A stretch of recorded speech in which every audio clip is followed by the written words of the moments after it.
Hello everyone, good morning, good evening. Welcome to 22nd PMI PMP question answer session. Please confirm if my voice is loud and clear. Am I audible?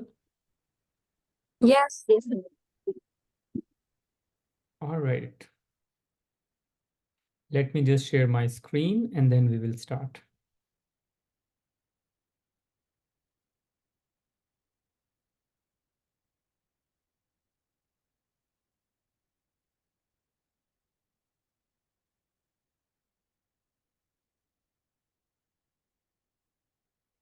All right, so can you see my screen? Is it visible to all of you?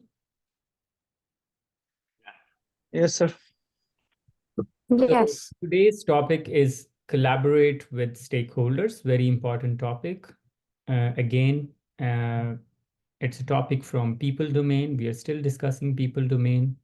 So first 10 sessions were about agile, then 11th to 30 would be about people domain. And today is 22nd, 21st, I guess, or 22nd. So we will be discussing question number 201 to 210. Okay. So let's start. Again, I will be showing you a question for around 60 to 70 seconds. You will be answering in the chat window directly to me, and then we will be discussing. Okay. Let's start with question number 1.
All right.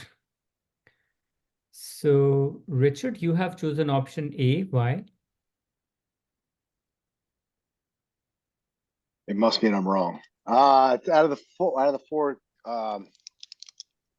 four, it just felt like that the prefix of dominant met with the description of that particular stakeholder. I mean, it wasn't say that he was demanding a lot of stuff. He just said that he had a high level of concern. All right. Okay. So that's why you think it should be dominant, right? Because dominant is, Well, yeah, because it says he has significant influence over the project's resources. He has a high level of interest in the project content, so he's invested, and he's got a legitimate concern. I don't think it would be definitive. I'm not sure if it would be discretionary, but I mean, that was my guess. Thank you. Okay. Francis, you have chosen option A. Why?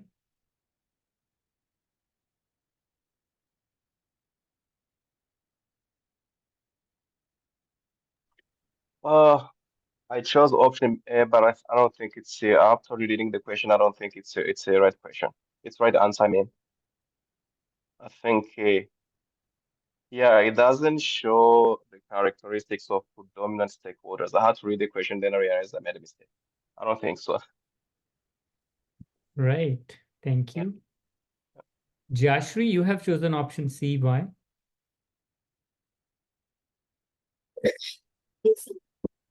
So he has a significant influence over the project. Also, there is a legitimate concern regarding the project. Considering those two points, I have selected option C. All right, Jashri, your voice isn't clear, but I heard a little bit. So you're saying legitimate concern, that's why it's demanding. Okay, all right. Manmeet, you have chosen option D. Why? Um, I don't know. I can't be wrong, but I think because it says he's highly concerned about the options that is given in the question. I believe that he has interest in completion with concerns and everything. That's why he's the most. He's not demanding. Is asking for something that has to be done, right? So I think that's why I chose option D. All right. If you recall, I'm just trying that salience model here. And in salience model, we had three different factors. So for example, first was power. Second was legitimacy. And third was urgency, or could be interest as well. Now, if we read the question again, it says, stakeholder, during your analysis, you identify a stake that has significant influence and high level of interest and has a legitimate concern regarding. So if you look at this, so this is a category of stakeholder which is here in the middle, right? Sorry. Yes, this one, right? So we call this category of stakeholder as definitive stakeholders, who are legitimate, who are relevant, who are powerful, right? Who are urgent. We call them definitive stakeholders. So you won't expect similar question in the exam, but in worst case scenario, there could be. But from salience model perspective, you need to understand that in this model, we use three different characteristics. We use power, we use legitimacy, we use urgency, right? So you can expect a question about salience model in the exam. But this is slightly detailed just to test your knowledge. Like if you really understand other characteristics of salience model or not. For example, if it is powerful and legitimate, we call it dominant. If it is just, if it is legitimate and urgent, we call it dependent.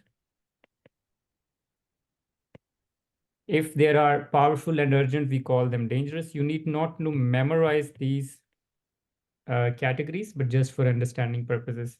This is called demanding. Just powerful is called dormant. Just legitimate, they are called discretionary. So these are 7 different categories in which we categorize stakeholders if we use salience model, right? I hope it is clear. Now let's read the answer. So correct answer is definitive stakeholders, option D. Let's read the explanation.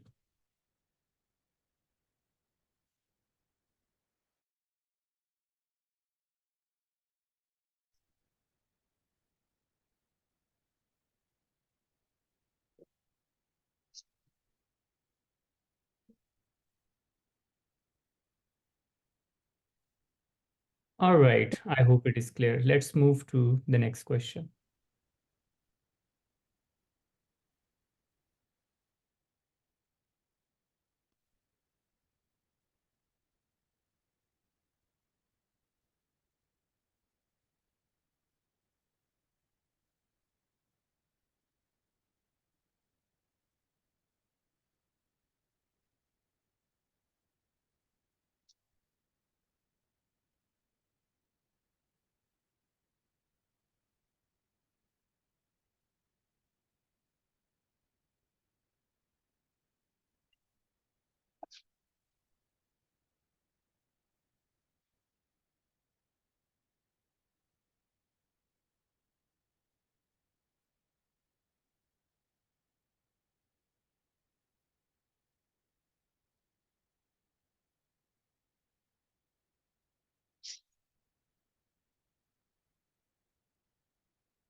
All right, so Christina, you have chosen option B. Why? Yes. Why B? Could you please elaborate? Yes, it looks like it says, let's see, they need to analyze existing reporting structures, and then for all reduced, and then to create a standardized reporting format. So basically taking a combination of all those reports and making one that everyone can use, like a template. I think that would probably be the best thing to do. That way it's a file that's already set up and everybody uses it for that particular task. That would be more efficient than doing multiple All right. reports. Thank you. This would make stakeholders engagement so easy and simple, right? Just have one format and share with everybody, right? Okay. Yes. Lala, you have chosen option A. Why? I eliminated C and D, so I was between A and B. And the B, if you send same type of a format to all stakeholders, maybe they don't want to see all information. Each stakeholder, they might want to see different, they have different needs to look at the reports, right? So that's why I said if we choose the A, you can kind of analyze, see, go through, review the existing report structure and kind of sort it out, right? Just to make it less numbers, just improve the reports.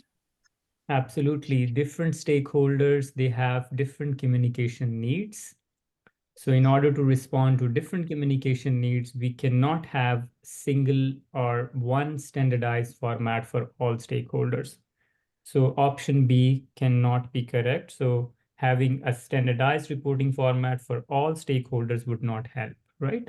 So we do stakeholders communication analysis or needs assessment where we identify their communication needs in terms of format, in terms of content, in terms of frequency, right? So accordingly, we fulfill their needs. So standardized single format would not help. Okay, right. Chinamis, you have chosen option D. Why? Oh, I was stuck between A and D, but then for A, it's saying optimize it to lessen the number of reports through improvement. It never said that anything was wrong with the reports being churned out, the structure of the reports. So I actually, this was a hard one. I had to just go with D because you can't, first of all, you can't standardize reporting, and then A, it never said anything about the reporting structure being a problem here. Right. So remember from exam perspective, whenever you need to escalate an issue or making another entity responsible for that, that should be last resort. First of all, project manager should do something, right? So rather than asking PMO or functional manager or subject matter expert to do something, first of all, PM should do something about it, right? If that has done, there is no other possibility, then you can go for additional resources or help from relevant entities, right? So PMO normally has nothing to do with it. PMO, they assist project managers when project manager need any help. So for example, if project manager, they look into the reporting structure, they find something, and then they can seek help from PMO if PMO is relevant to that. So first of all, they need to understand what's the problem. So option D is incorrect. Correct answer is option A, have project manager review the reporting structure and optimize it, right? So first of all, you need to understand like what is the reporting structure, how many reports are being developed, and if there is any opportunity to optimize it, you can do that, right? So option B is incorrect, add more resources incorrect, option D is incorrect. A is the right answer. Let's read the explanation. Manmeet, do you have a comment? Yes, I think the reason why I chose option A, my theory is different. I just want to know if it's correct or no. I thought a project sponsor does not have a duty to analyze the existing reports itself, with the option B I'm talking about. That's why I thought option A is correct. Is it a right theory to understand? Not really, because question doesn't say like sponsor is doing this. So there is no such, fixation of responsibility. It just said what action should be taken, right? So it Right. could be taken by project manager or sponsor or anybody, right? Okay. So, yes, you're right. Sponsor has nothing to do with it in terms of doing things, but question doesn't specifically, say that it would be done by the sponsor. Okay, sponsor can Perfect. delegate, sponsor can ask project manager or any relevant team member. So correct Perfect. answer is option A. Have project manager to review the existing reporting structure and optimize it. If you can reduce the reporting number of reports, that would be useful. All right, let's read the explanation.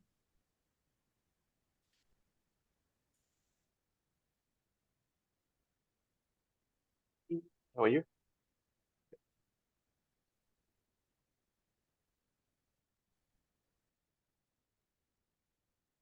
All right, let's move to question number 3.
All right, Chinamis, you have chosen option B. Yes, I think in terms of requirement scope of project, it's very important that when you're gathering requirements that you get requirements from the sponsor or the client just for the accuracy of that, so that when you're done with the project and you want to validate scope, you'll be able to go back to that and be able to check the list of what you've done. All right. Mohan, you have chosen option D. I just guessed it, but basically I think, I mean, I'm confused with the question, but I think D is what I chose, because I think if the client or the sponsor thinks that the project manager can, draft the project requirements, then I think we would want to get the client involved and get the client's review, his or her feedback. That's why I think I chose D, but it's still this. All right. Thank you. Yusuf, you have chosen option C.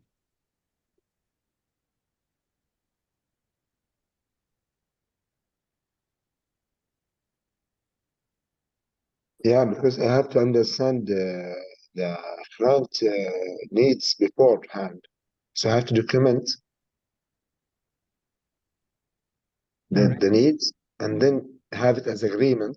So when he wants to leave, he can sign it. All right. So the problem here is that you want to identify project requirements and customer representative is saying, please do that independently as you have expertise. Okay. So let's suppose you are a building or construction organization. You do construction management, and client is saying, please do that independently. Okay.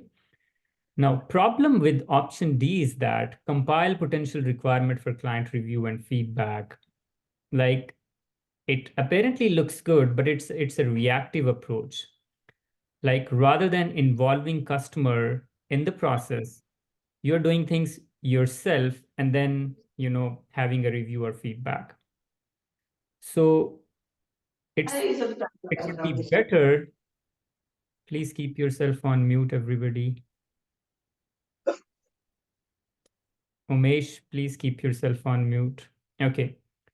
So it would be better if you involve customer during the process. Because if you do not involve customer in this process, then there are greater chances you will be missing important key requirements, because it's a process in which you discover requirements. So discovery can only be possible if you involve customer. So whenever you are in requirement collection process or identification of requirement, customer plays an important role. Not just customer, all the stakeholders.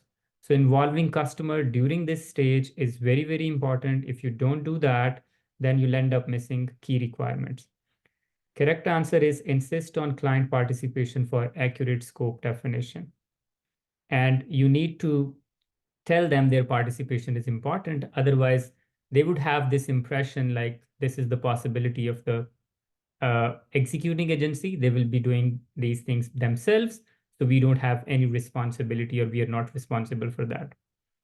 So making them accountable and explaining the roles and responsibility and importance of involvement, the very first thing that we need to do is we need to tell them like your participation is important, right? Maybe then you can go with, okay, your participation is important. We will do some part, but we need your input. Correct answer is insist on client participation for accurate scope definition. Let's read the explanation.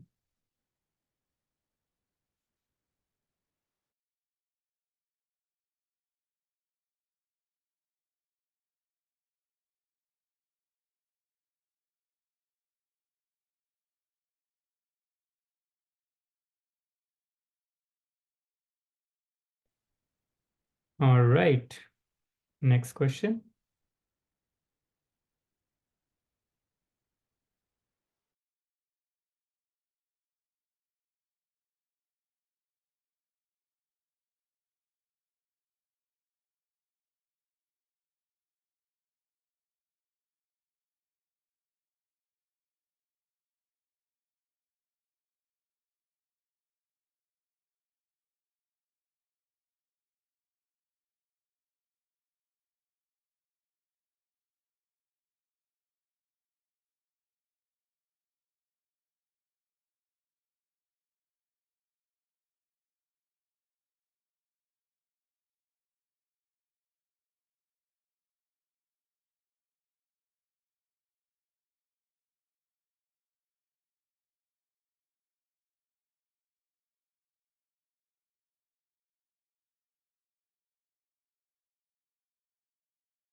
All right.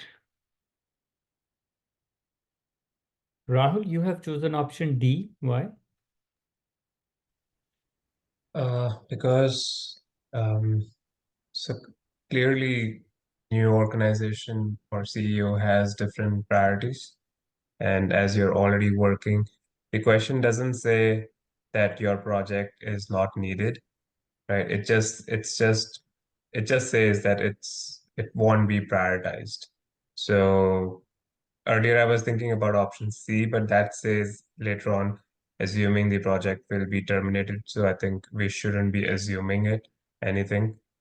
So we just need to, I think option D made more sense. Like, if CEO has different priorities, I think we need to highlight our project's priorities and deliverables so that, and align with whatever his or her priorities are or objectives.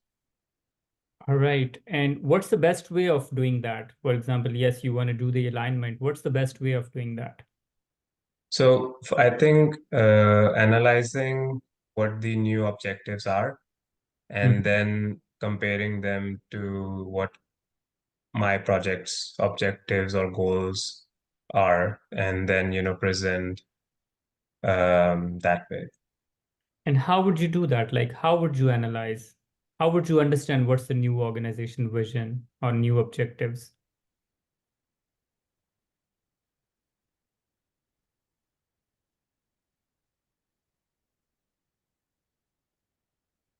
I mean, you want to do this, makes sense. How would you align? Like, from where you get the information, like what is the new organization's strategic objective or strategic direction?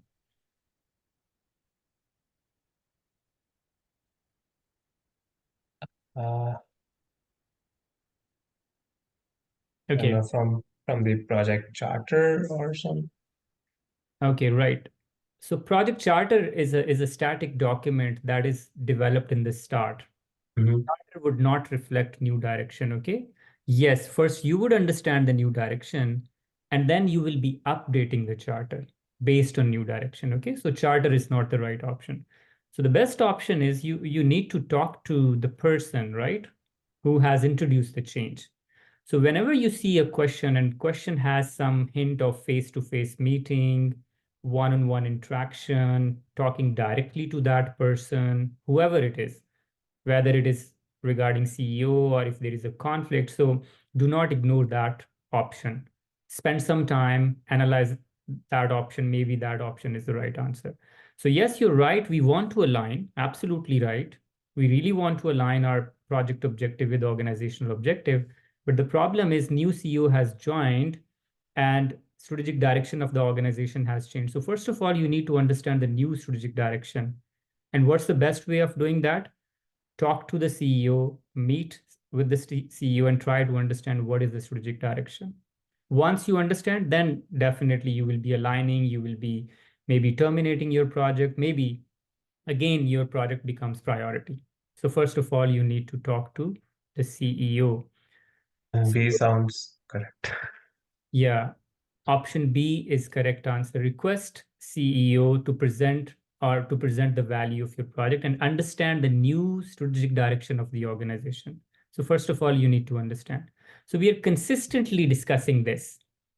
Like whenever you see a problem, first of all, try to understand the problem, right? If there is an option, conduct analysis, root cause analysis, go for that option. So the very first thing is try to understand the situation. Once you understand, then go for solution. So first understand the situation through root cause analysis, then analyze available options, then select the solution. I think this is what consistently we are discussing. Right answer is request the CEO to present the value of your project and understand the new strategic direction. If anyone has a different comment, please feel free to share. Meanwhile, please read the explanation.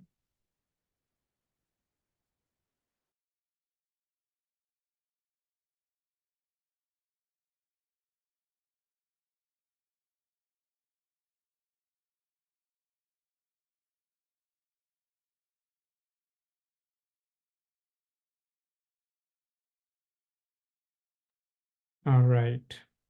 So option D, yes, you want to align, but first you need to understand you want to align to what? What is the new direction of the organization with which you would be aligning? All right. Next question.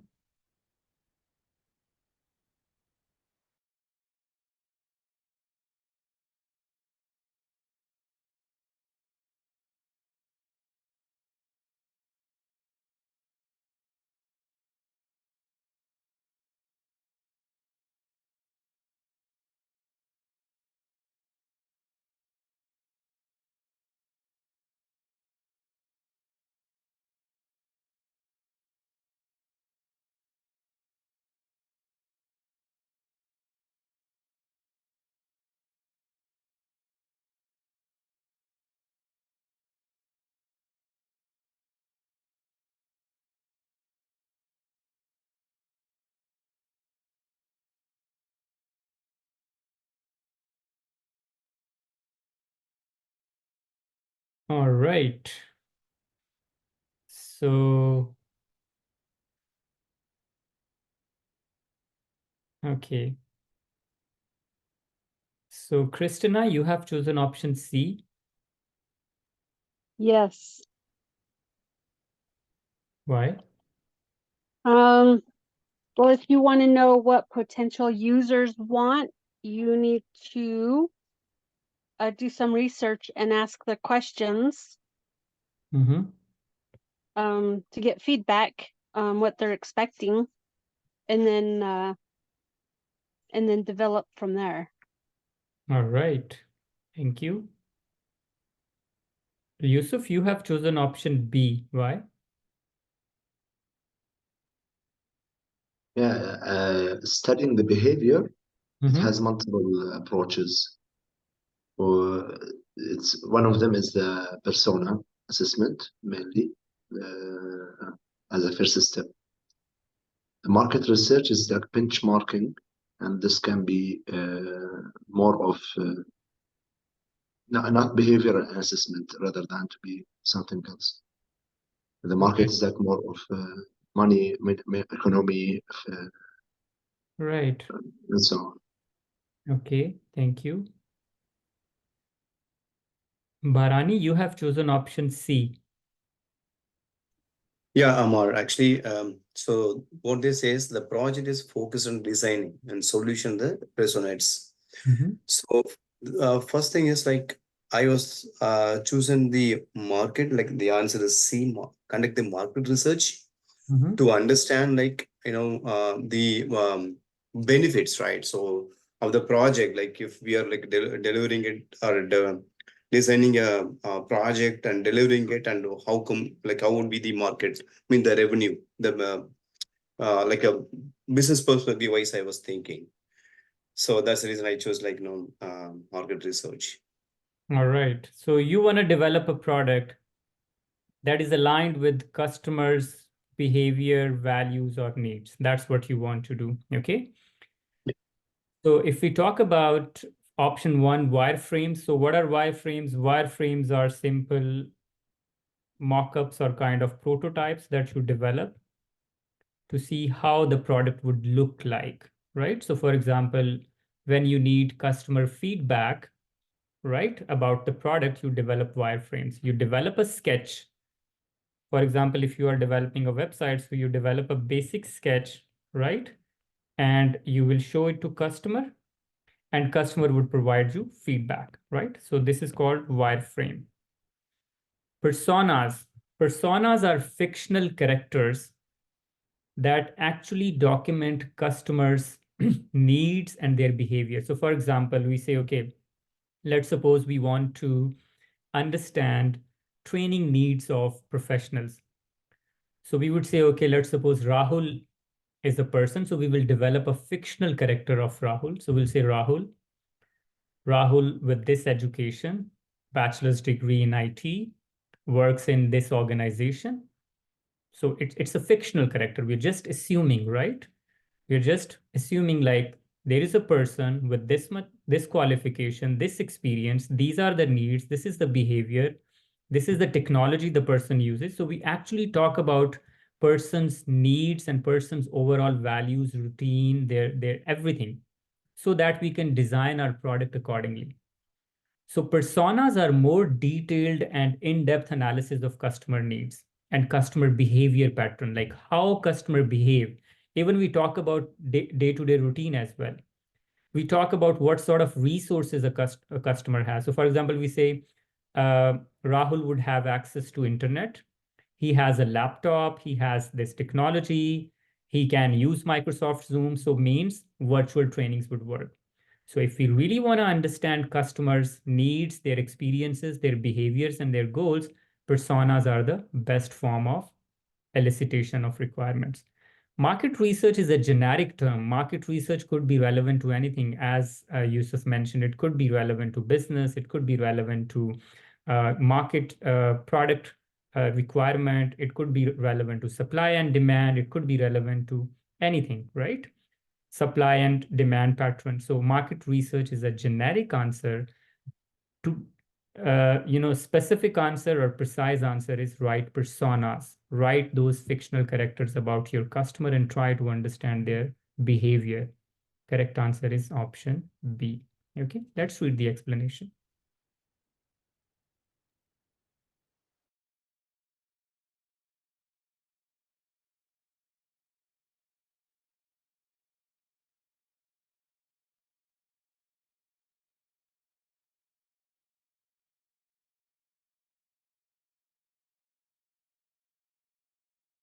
Mohan?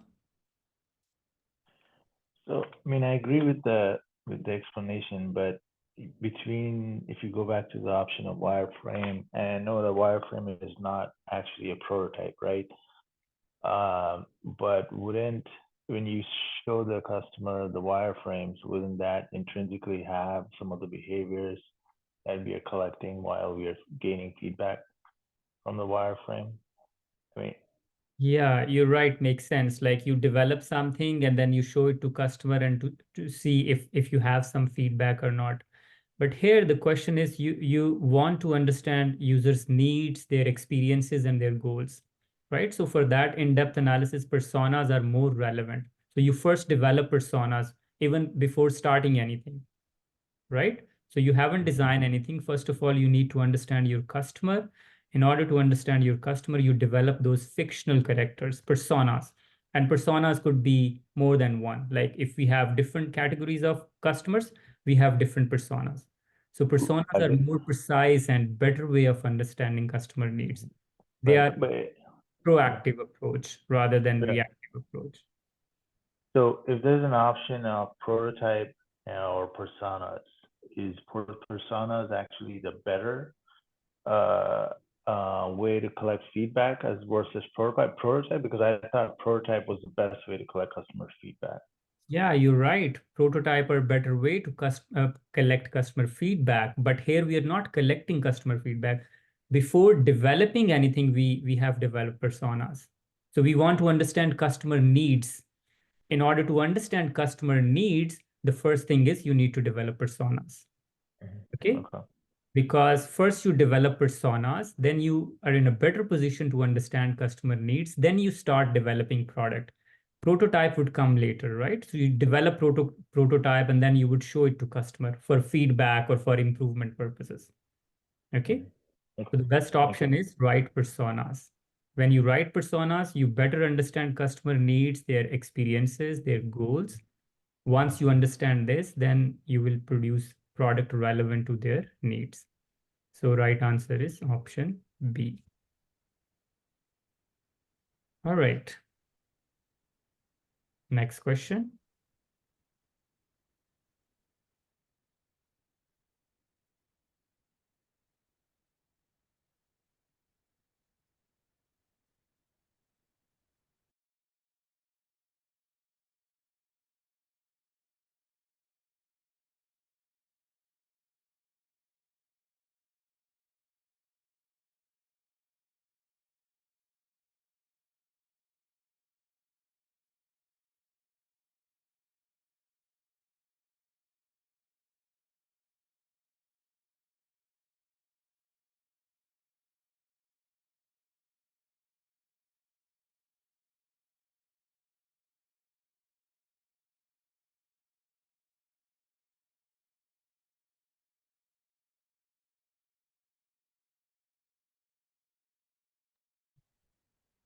All right.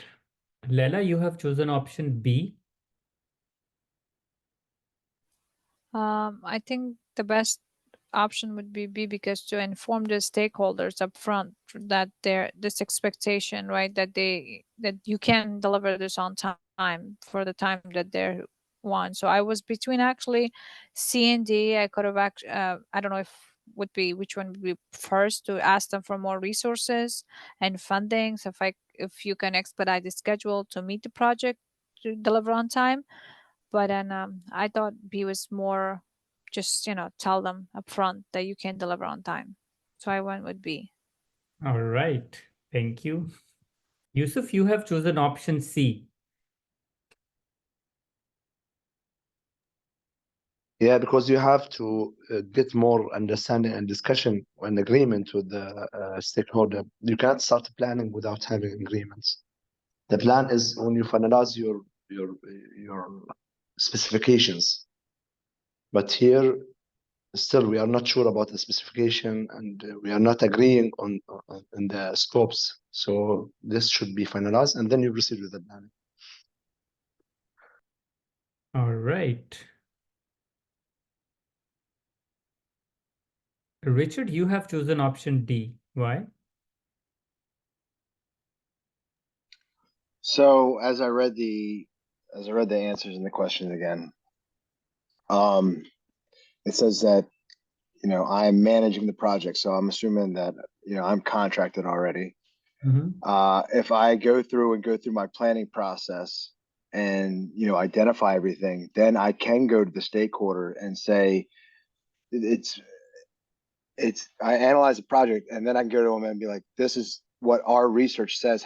We've planned every step. We are not going to be able to meet within 2 years, and that will inform them better rather than just going to the stakeholder up front and be like, I can't do it. That kind of crossed option B out for me.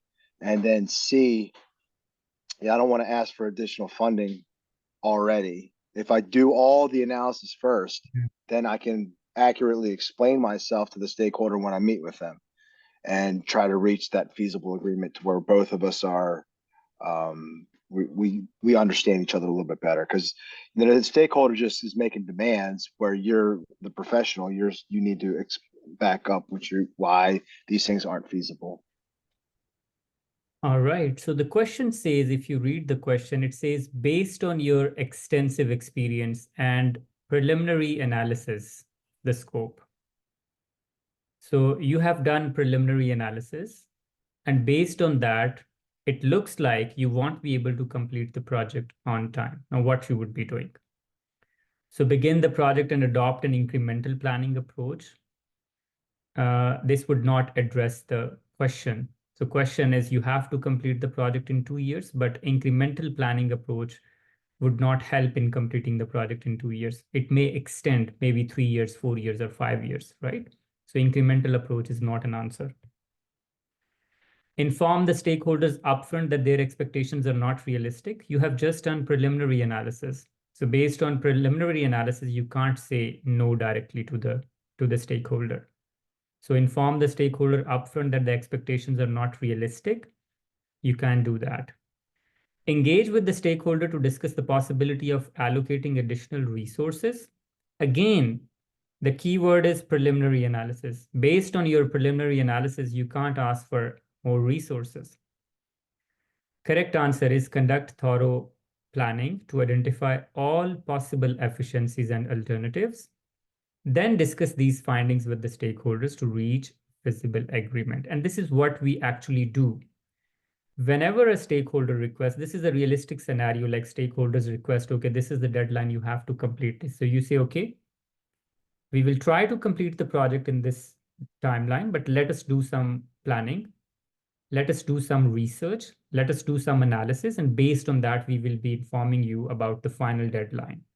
So you do your analysis, and based on that, whatever possible alternatives are, you talk to the customer and then you agree on something, right? And if you recall, we talked about concept of kickoff meeting. For large projects, kickoff meeting is held at the end of planning stage. That is the reason. So you do all the planning, you agree on something like how many phases do we have, what would be the final duration, what would be the total budget, and then you kick off your project.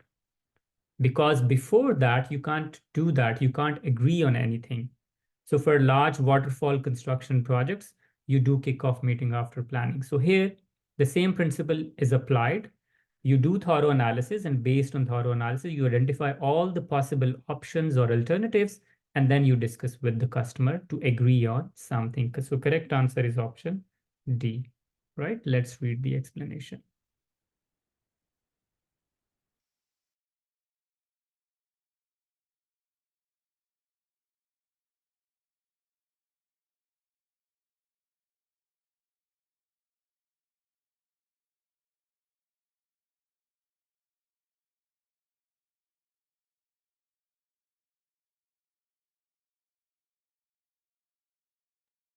One more thing, if you see in the question, like you have done detailed analysis instead of preliminary, if it is written based on thorough or detailed analysis, then maybe other options would be correct, right? And maybe you will be informing the stakeholders upfront that their expectations are not realistic. That would have been a better option, right? So read the question carefully. Let's move to the next question.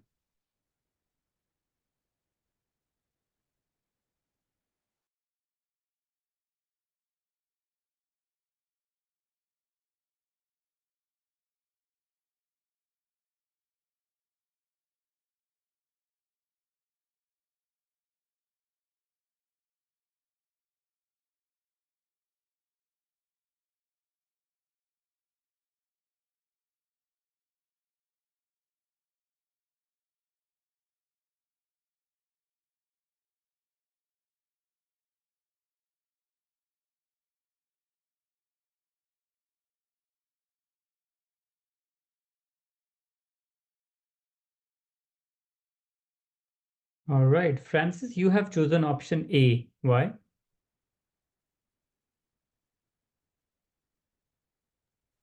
I chose that option A because with the stakeholders engagement plan, you can develop a communication plan, how you're going to communicate with different stakeholders based on their diversity. I think that's why I chose A. Right. So what is the most critical initial step? Okay, so you're saying the first step is develop stakeholders engagement plan, right? Okay. Richard, you have chosen option B. Why?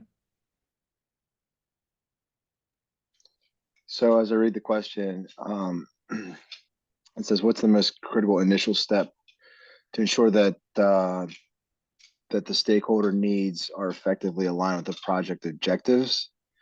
I think that I would first, conduct my stakeholder analysis to make sure that I understand what the stakeholder needs are and make sure that my project objectives line up with what their needs are.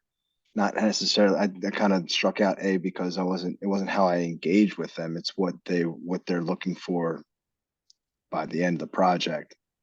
And so I thought option B would be I would analyze what the stakeholder needs are.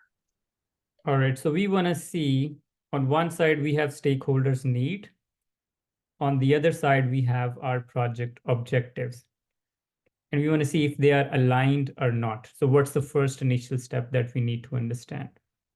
So if you recall in stakeholders, we discussed the first thing that we do is we identify stakeholders.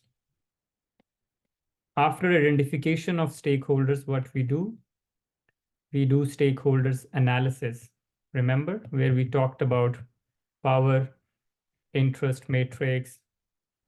We talked about salience model, stakeholders cube, where we identify their communication needs. We understand their power. We understand their interest. And we understand their influence, if influence is positive or negative. And third, then we go for planning, where we develop stakeholders engagement plan and communications management plan, right? So planning comes after analysis. So if we really want to understand if stakeholders' needs are aligned with project objectives, so the first thing is we need to conduct stakeholders analysis. Develop a stakeholder engagement plan that would come later once we understand their needs, once we understand their priorities, once we understand their power, their interest, their influence, then we go for planning. So first one is planning. Planning would happen after analysis. Organize a kickoff meeting. Kickoff meeting is just to have shared understanding, just to share how you will be executing the project. It has nothing to do with alignment of objective or understanding. Develop stakeholders engagement assessment matrix. Now, engagement assessment matrix, it actually documents engagement levels, like what is current engagement level versus what is desired engagement level. So you want to see, okay, current engagement level, a stakeholder is unaware. So you want stakeholders to be supportive. Or a stakeholder is neutral. You want stakeholders to be supportive or leading. So it has entirely different purpose. So it moves or transitions stakeholder from one level to the other level, which is required level. So engagement assessment metrics has nothing to do with it. Correct answer is conduct stakeholders analysis. Let's read the explanation.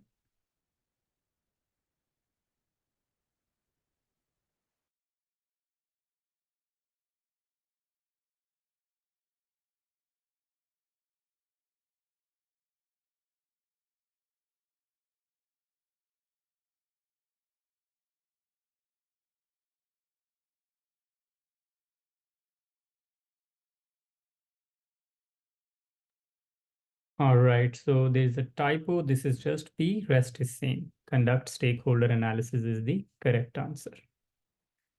Let's move to the next question.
All right. So, Manmeet, why you have chosen option A? Um, just because I think meeting them will make them acknowledge that they've been listened, and then they will be acknowledged about that. After listening, project manager will do something about the concerns they are having about unheard or uninterest issues by the senior manager and the relevant manager. Right. Mulkeet, you have chosen option C.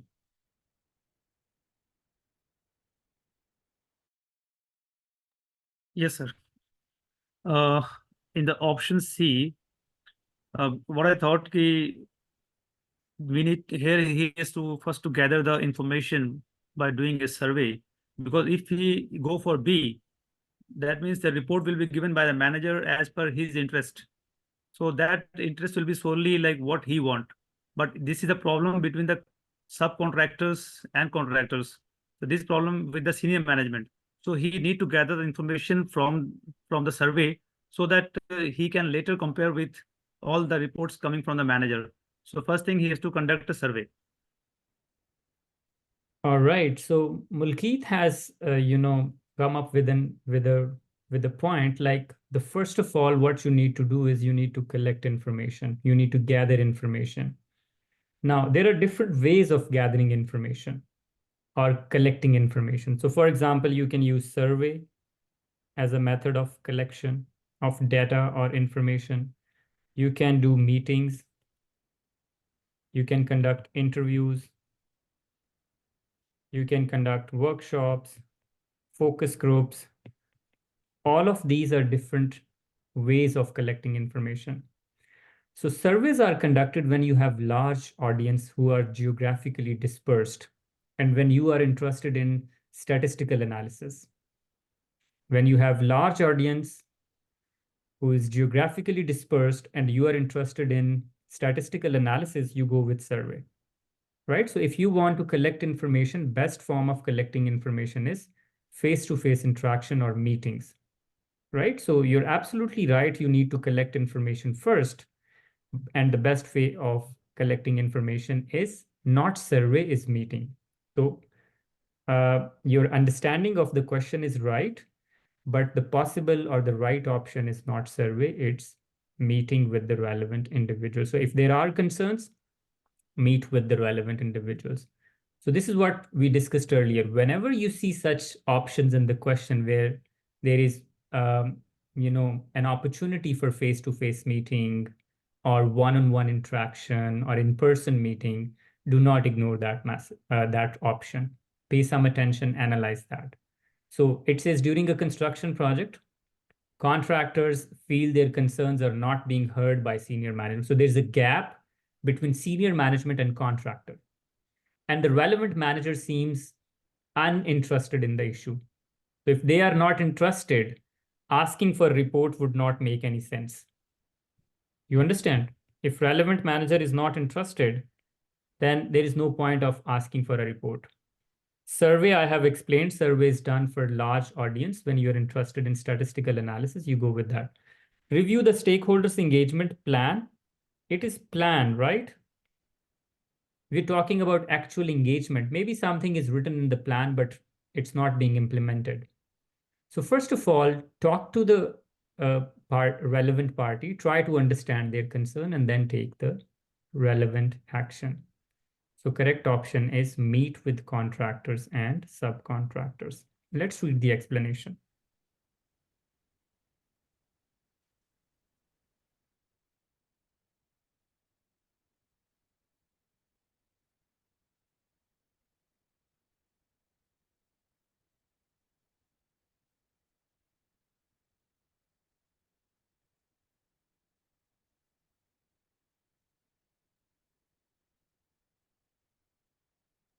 All right, let's move to the next question.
All right. Rahul, why you have chosen option D? Wrong. Um, I think I was confused between, say, D and C. No, just stick to that. Just say why you have chosen D. So, firstly, it's talking about analysis, Yeah. and then after analysis, you really need to understand the reasons why someone's absent before really updating something or taking any sort of action. Yeah. So, yeah, that's why. And, you know, really then understand that the reasons and then re-strategize or, you know, come up with a plan so that they can engage. All right. Thank you. I can see option B as well. So Mulkeet, you have chosen option B. Yes, sir. What I thought, D will be correct for the reason he has to do the stakeholder engagement plan review, because there might be some gap in this engagement plan which the stakeholder is not addressed, the problems, like, what the progress is going on. So that is why he might not be interested, like, so to make the more interest and everything, he might have to review the plan and engage him back into the project. All right. But Mulkeet, problem here is that you can review the engagement plan, right? Engagement plan, what is engagement plan? Engagement plan talks about strategies of engagement, okay? But how would you determine like if this strategy is working or not? So it's just set of strategies like do this, do this, do this. And there might be a possibility like you're doing all the things, but still stakeholder is not engaged. So it's just a plan document. It doesn't tell you anything about actual engagement, okay? So just reviewing your plan would not help in this situation. Okay, so Christina, you have chosen option A. Why?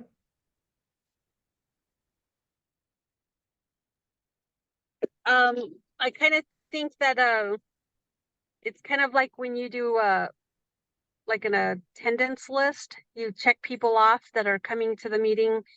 You're making note of people who are at your meeting.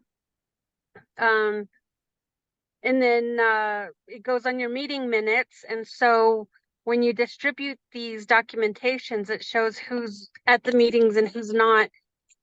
And it notifies all the people who was there. And if you're noticing that that person is not in attendance and they're needing to be there to make decisions and be involved, that this will get noticed by maybe a higher up or something who would encourage that person to start going to the meetings.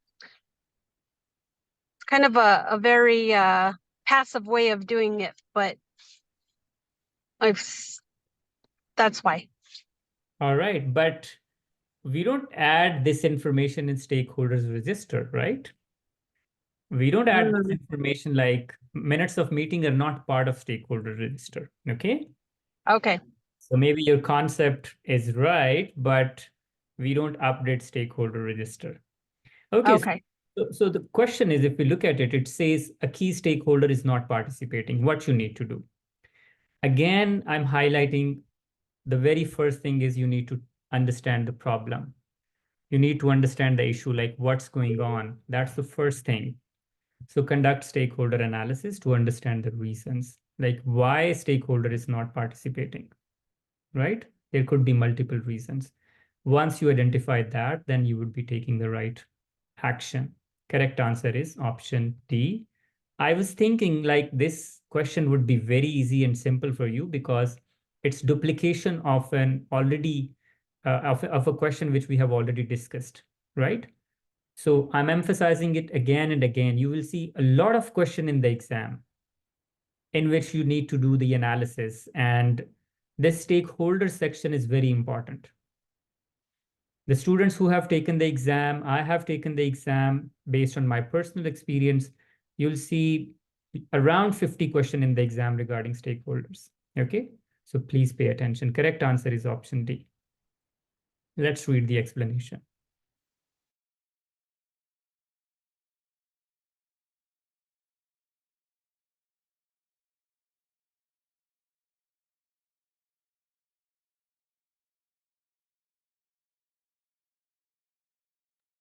All right, last question.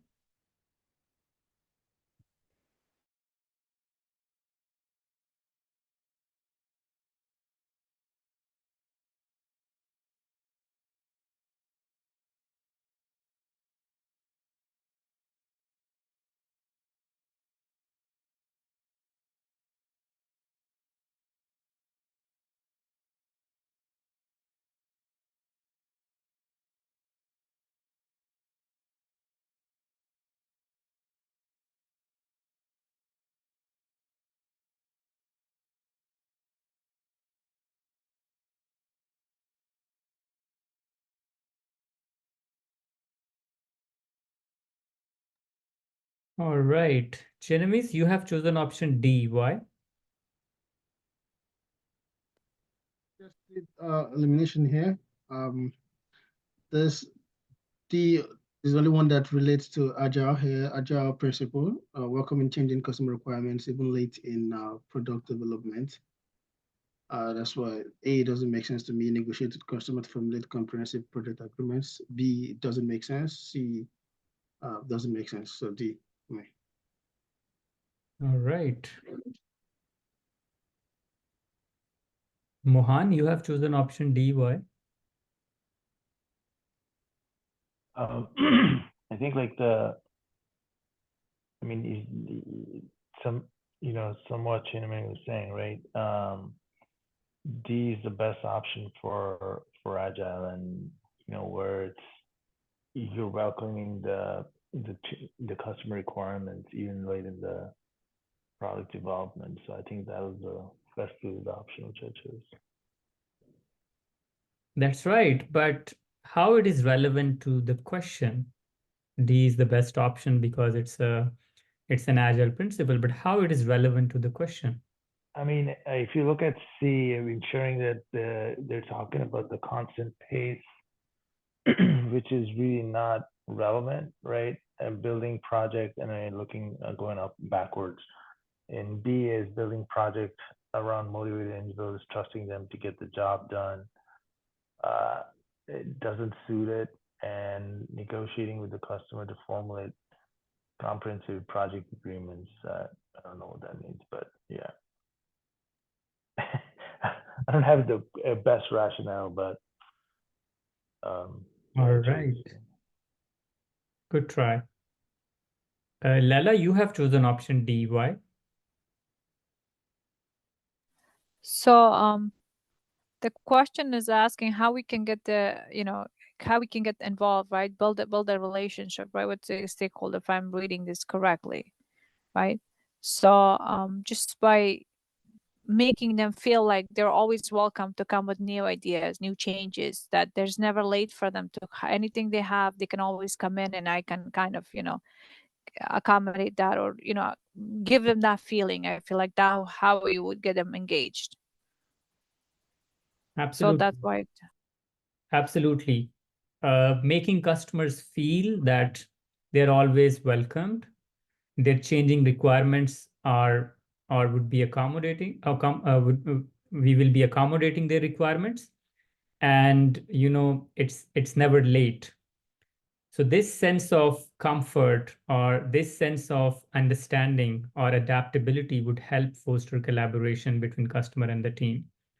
All other options are irrelevant. For example, comprehensive project agreements, we don't do that in Agile, right? Remember Agile values focusing on customer collaboration over contract negotiation. So contract negotiation is waterfall, right? Not Agile.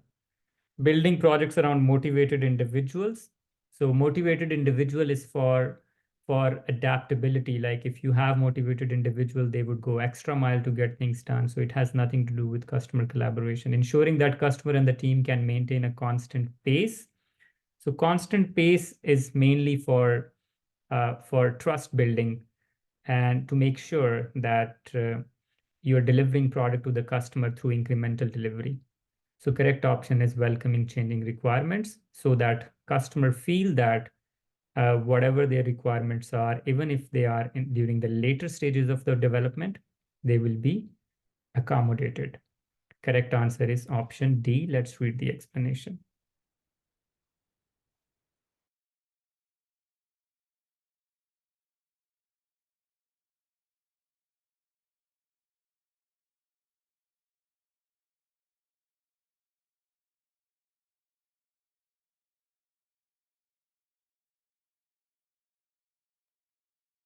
All right, everyone, we're done with our today's session. One update, in last couple of weeks, 17 students passed PMP exam, and unfortunately, 2 of them failed PMP exam as well. So where I share success stories as well, I should share those failures as well. And both of them failed because of one reason, and that was time management. One couldn't complete last section of the exam, so he was left with 30 minutes and 60 questions. And the other, he didn't check the time during the entire process. He didn't even look at the clock. He realized during the third session that there is a clock and we should do it within time. So please pay attention while you do your exam. Some of you will be having your exam in next couple of weeks, so please pay attention. You need to follow the sequence, like try to solve first 60 questions in 70 to 80 minutes, right? So your exam would be in 3 sessions. So first 60 questions in 80 minutes, next 60 questions in 75 minutes, and last 60 question in 75 minutes. So have this distribution in your mind, 80, 75, 75. You can change it, like if you can do it in 70 minutes, 75 minutes. So 70 to 80 minutes should be your average in solving each section, okay? And once you move from section 1 to section 2, you won't be able to come back.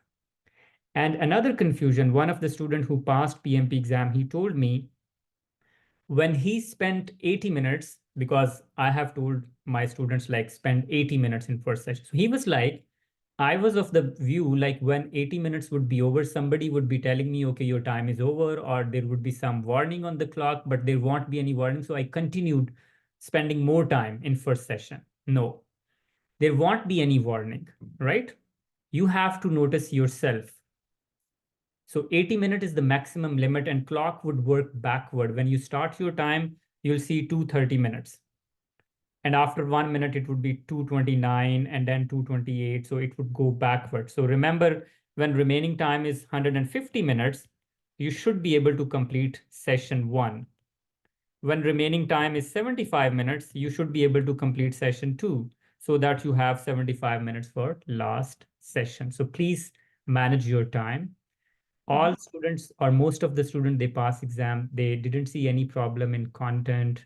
If you are solving these questions, you're doing mock exams, you're reading the book, then exam would not be a problem for you, okay? But is there something on the screen like a break is 10 minutes, something like that? Yeah, that absolutely.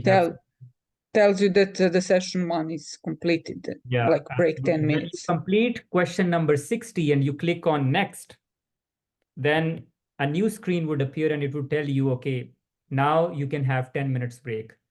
Do you So want you to have to click on the next and then it Yeah. shows you like a break. Absolutely. You will click on next, and then in the next screen, it would be written, you want a break or you want to skip a break. If you want a break, then your break time would start. So there would be clear instructions. You have to read them carefully. If you spend time, read them carefully, it's not a difficult thing, right? It's very user-friendly interface. But please pay attention. So when 80 minutes pass, it doesn't show break immediately. No, it's just continuous.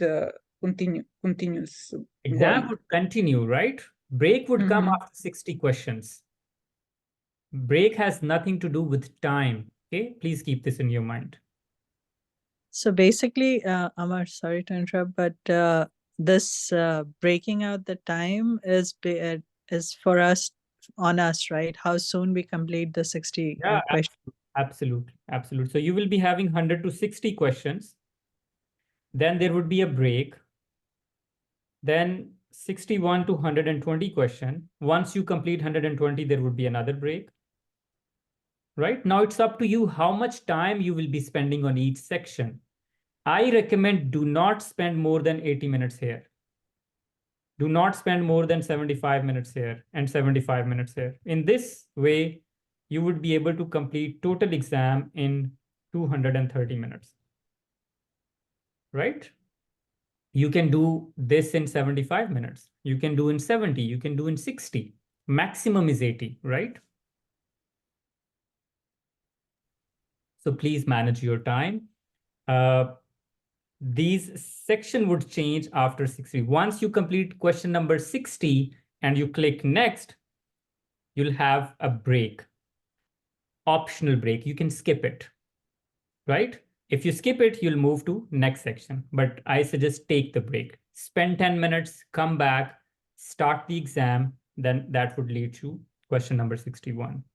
Then there would be break, and then you would see 121 to 180. Each break would be for 10 minutes. Is it okay, everybody? So, quick thing on this.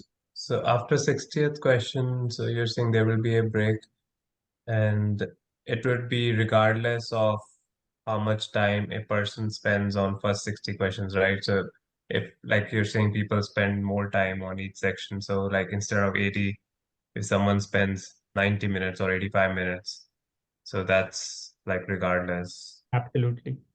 Absolutely. Okay, it's based on the questions. Yeah, After 60. based on the question. You can spend 120 minutes, right? So remaining time would be 110 minutes. You understand? So whatever time you have spent on first 60 questions, that will be counted. So break is regardless of that time. Nobody would tell you, okay, you have spent 90 minutes, please complete. No, you have to be mindful of it. So 80 minutes is the maximum time you would be spending on session one. If anything is more than that, it means you are in trouble. So please pay attention. 80 minutes for maximum 80 minutes for session one, maximum 75 and 75. This is how you can manage it, right? Once you take the break, Amar, say you completed those 60 questions, you took the break. Does it have to be a 10-minute break, or can you go back after, say, 5 minutes and start Yeah. Up to 10 minutes. You can go back after 2 minutes. You Okay. can go back after 2 minutes and you can say, okay, move to the next section. You can click on that, then you will be moving. Okay, one catch here. If you don't go back within 10 minutes, right, your clock would automatically start. So don't have this in your mind like you'll go back and you will start. Within 10 minutes, if you go back, you can click on the next section. Otherwise, it would be automatically start. So do not spend more than 10 minutes outside. Otherwise, your time would be consumed automatically, right? And So, sorry. So it's 230 minutes plus 20 minutes for break, right? absolutely, absolutely. However, if you skip break, it doesn't mean you will be getting 20 minutes to respond to questions. Those are only for breaks, okay? If you go for breaks, you will be getting 10 minutes for each break. If you skip the break, you won't be getting any additional minute. So time to solve the question is 230 minutes. So you have to respond to 180 questions in 230 minutes. So that distribution is spend 80 minutes for first 60, 75 minutes for second 60, 75 for third 60. So in total, this is, if you just add it, this is 230 minutes and this is 180 questions, right? So this is how you will be completing your exam. Right? Makes sense? All right. Bharani, do you have a question? Yeah, Amar, actually for this 60 questions, so is there like any particular topic that will be getting No, questions? random from the entire course. Okay, that makes sense. Thank you. All right, everybody. Thank you so much for joining. I hope you have learned this. This was an important topic from exam perspective. When you study, when you read, pay attention to this topic, right? So I have touched some of the concepts in this topic, but please pay attention. Also, my next course is starting on 23rd of March. So if you or your friends or colleagues, they want to join, so please feel free to share with them. Thank you so much. See you on Friday with another interesting session. Thank you so much. Take care. Bye. Thank you. Bye bye. Thank you. Thank you. Thank you, Amar. Yeah.